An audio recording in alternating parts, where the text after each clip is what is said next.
All right. So before we actually get into writing our paper, we're going to do a lot of things about like brainstorming our topic. We're going to look at plagiarism to make sure that when we do actually write our paper and we cite sources, we're doing it correctly and we're not accused of plagiarism. And then we're going to narrow down our topic. So right here is where we are.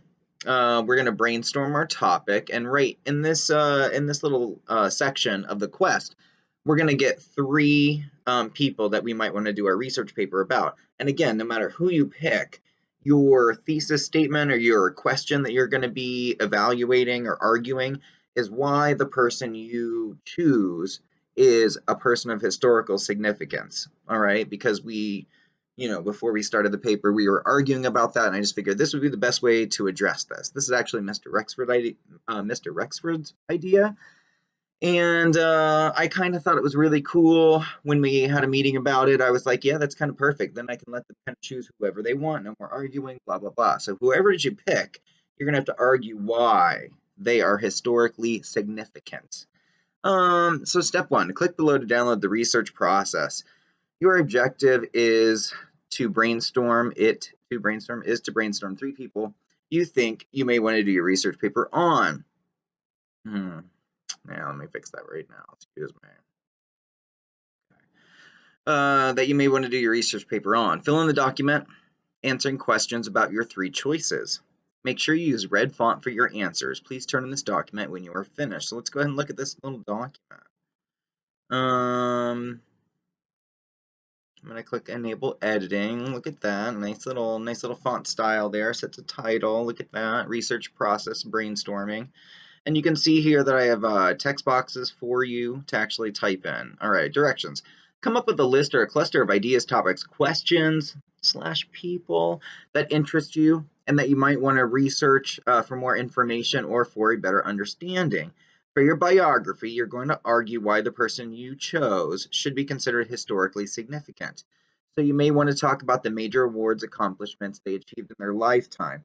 Some of you may want to discuss major controversies that made them historic in one way or another. All right, so people that I might be interested in. So I would definitely say for myself, Britney Spears, and I'm just going to click here and type it in. It says make sure my answers are in red, so I'm going to go up here and make sure my answer is red. Click on the font style and set it to red. All right. Another person I kind of maybe want to do is the Tejano singer Selena, and I'm going to make my font red. All right, another person I think I might want to do, because everything for me is kind of about music. So let's say that I want to do, I don't know, Christina Aguilera. You're surprised I know how to spell that, aren't you? You're probably not surprised, actually. Yeah. All right, there. And you come up with two more. I don't know who else I'd want to do. I'm sure there's plenty. Like Cher. Cher would be one. I'd love to do a research paper about Cher. Sure. Now let's get more specific with the topics, ideas, questions to see if one might be something you could do some quality research on. Person possibility number one. Please type your answers in red. Why do you think they are historically significant? What do you already know about them? So I'm just gonna pick the people from up here, and I'm gonna say, all right, definitely Britney Spears. So I'm gonna say person possibility number one, Britney Spears. Person possibility number two, I'm definitely going to just go ahead and fill it in here and say sure. And maybe person possibility number three, let's do one of my favorite singers, Morrissey. All right, who's the lead singer of a band called The Smiths. All right, and then I'm just going to go ahead and fill in the answers here.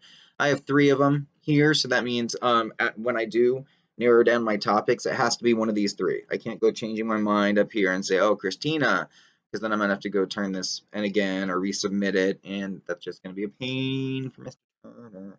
All right, so I can't even see this thing right now because I'm getting blinded by the light. That's it for this part. Save this document and turn it in, and you will be held accountable for the three that you actually pick right here.